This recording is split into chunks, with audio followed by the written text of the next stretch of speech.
Online MBAs used to be a backup option, but आज के time पे इतने सारे ऑनलाइन एमबीएस हो रहे हैं, all the top universities are coming out with their online MBAs, तो is it even worth it?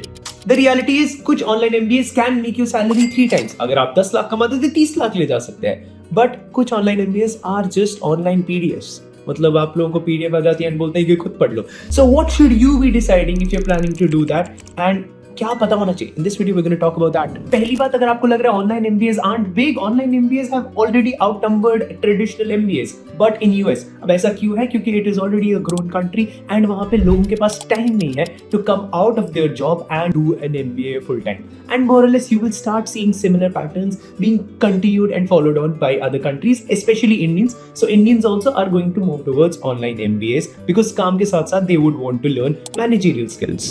But the biggest problem with online MBAs is that they're not selective. They're letting anyone and everyone in. And उससे क्या होता है? The quality of people that come out of those institutions are not as great. Harvard is amazing because of the kind of people that they take in.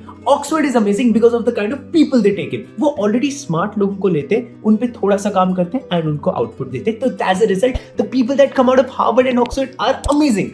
But they are amazing just because of the kind of people that they were taking. And that's the biggest problem with online MBAs. On average, 70.6% students get acceptance in online MBAs. In later days, ये बढ़ गया, 76% students को online MBAs में admission मिलता है. As a result, the quality of people are not that great, but there are some online MBAs that are actually worth it, जहाँ पे 23% acceptance rate होती है। आप इंडियाना यूनिवर्सिटी के टेली के ऑनलाइन एमबीए के रिव्यूज देख सकते हो, flawless 28% acceptance rate है, but people are getting crazy good hikes. Similarly, Jack Welch Institute देख सकते हो, जहाँ पे 30% ही acceptance rate है। So the kind of people that these online MBAs take are the kind of people that will come out of those institutions. But अगर आपको एक online MBA दिखता है जहाँ पे 99% किसी को भी, anyone and everyone is getting admission, run away from it. It's not a good idea. That's the biggest red flag. Major takeaway: if your online MBA is selective, go ahead with it. If it is not, then probably they will take in anyone with a credit card. Second thing, on average, अगर हम लोग reports के बारे में बात करें, there is a clear divide between a tier 1 school and a tier 2 school. Tier 2 school is looked down upon. The salaries में भी वो हम लोग को difference दिखती है. But अगर हम लोग एक online MBA versus offline MBA में कंपेयर करें तो it is not as evident, which is surprising. मैं हर एक टॉप यूनिवर्सिटी के ऑनलाइन और ऑफलाइन बैचेस को कंपेयर कर रहा था and there isn't a huge difference in the salary, average salary that they are making, but एक prestigious और non prestigious यूनिवर्सिटी में डिफरेंस आ जाता है। Next let's talk about perception. Over the last year 70% organisations ने लोग higher किए हैं जो ऑनलाइन डिग्री करके आते हैं। तो overall the general sentiment towards an online degree is becoming much more acceptance. Second, इसी बात पे 74% organisations don't make a difference between an online and offline degree. तो ओवरऑल प्रोज और कॉन्स बहुत सारे हैं of an online degree, but अगर हम लोग पहले इंडिया स्पेसिफिक बात करें, first UGC online and ODL regulations आए हैं 2022 में जो अमेंड हुए थे, एंड उसकी वजह से एक पूरा फ्रेमवर्क मिला है कि एक ऑनलाइन डिग्री कैसे कंडक्ट की जाएगी, which has been crazy good for the Indian online degrees का सीन। सेकंड, एआईसीटीई ने क्लियरली स्टेट किया है कि एक online MBA is good enough for government jobs. तो if you're planning to go for government sector, an online MBA works completely fine.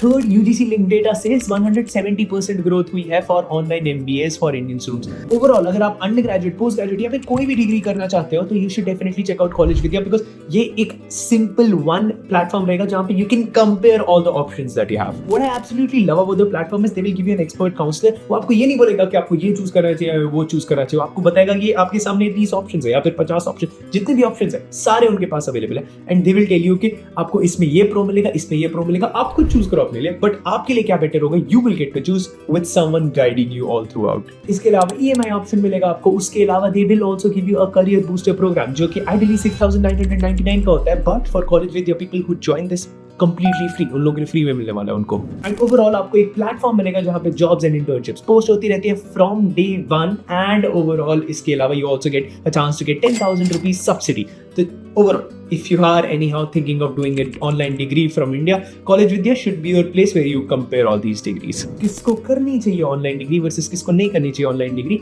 इस बारे में अगर बात करें तो फर्स्ट चीज आपको कंसिडर करनी चाहिए अपॉर्चुनिटी कॉस्ट। कि फर्स्ट ऑफ ऑल अभी आप कर क्या रहे हो, अगर you are doing a decent job then आपके बहुत ज्यादा अपॉर्चुनिटी कॉस्ट है। What is the biggest opportunity cost? You going out of the industry. जहाँ पे अभी जॉब्स मिलना मुश्किल है, आपके पास ऑलरेडी एक जॉब है, आप उस जॉब से निकल रहे हो to find a degree, complete a degree and do a job after that, which is a big opportunity cost, and at the same time salary forgo कर रहे हो, and at the same time overall uncertainty बढ़ा रहे हो. On the other hand, with an online MBA you get to do all these things alongside with your job. Second, you feel like there is a specific skill gap issue, तब आपको online MBA या फिर online degree करनी चाहिए. If you feel like कि generally मैं बहुत ज्यादा लॉस्ट हूँ, I don't know what to do, and you want to take breather, time out, and in that case a traditional MBA still makes sense. But अगर आप specific किसी चीज के लिए आपको goal set है, ये चीज आपको सीखनी है, then an online MBA, online degree also makes sense. Third, who should not do an online degree at all is someone who is doing it just because it's cheaper.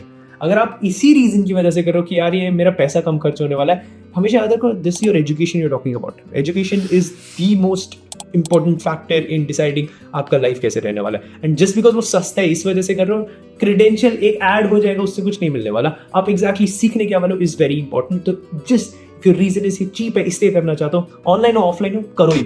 उससे better है नहीं करना, उससे बेटर है आप खुद से कोई स्किल सीखो, वो ज्यादा यूजफुल होगी. Just on the other hand अगर आप सोच रहे हो कि सस्ता इसलिए कर ले तो कोई फायदा नहीं है. And most importantly online MBA choose कर रहे हो, ऑफलाइन एमबीए चूज कर रहे हो, talk to students who have done those degrees. Second, see their placement reports. Placement reports they have to do government के हिसाब से. You can check them, you can audit them, get them audited and check whether it makes sense or not. Overall हमने बहुत सारे pros के बारे में बात कर ली. अब थोड़े से cons, specifically bad things that you should know about an online degree जो आपको पता होने चाहिए. First हम लोगों ने already बात कर ली, अगर उनकी acceptance rate बहुत ज़्यादा है, stay away from it. Second, branding still matters. एक generic online degree देख लिया, उसको अगर आप एक अच्छे MBA स्कूल के साथ कंपेयर करने वाले हो, अच्छा MBA school is going to win.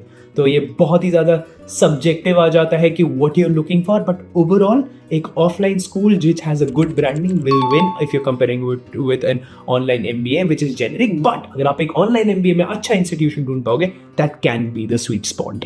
Third, online MBAs are reaching to an oversupply का stage जहाँ पे 732 programs आ गए. तो unless you're doing it from a good institution which has good credentials and also gives you the opportunity to work at good places, it might not make sense because there is already a good supply of online MBAs and online students all looked together. And fourth, it does remove a lot of things from your university life and आपको एक college life जीने का मौका नहीं मिलता है. If you aim to have that, then it does not make sense to go for an online degree, and yes, it can be important for a few people. And अगर conclusion के बारे में बात करें कि आपको online MBA करने जाना चाहिए 2026 में, overall the answer can be yes, depends on आपको कौन सा institution मिलता है पढ़ने के लिए and आपकी life की situation क्या है and आप क्या करना चाहते हो. जो कि मैंने बहुत सारी चीज़ें इस वीडियो में भी बात कर रखी है ऑनलाइन MBAs के, जहाँ पे भी आप चेक कर सकते हो to know whether online MBA makes sense for you or not. And at the same time, College Vidya is in the description. Check out that.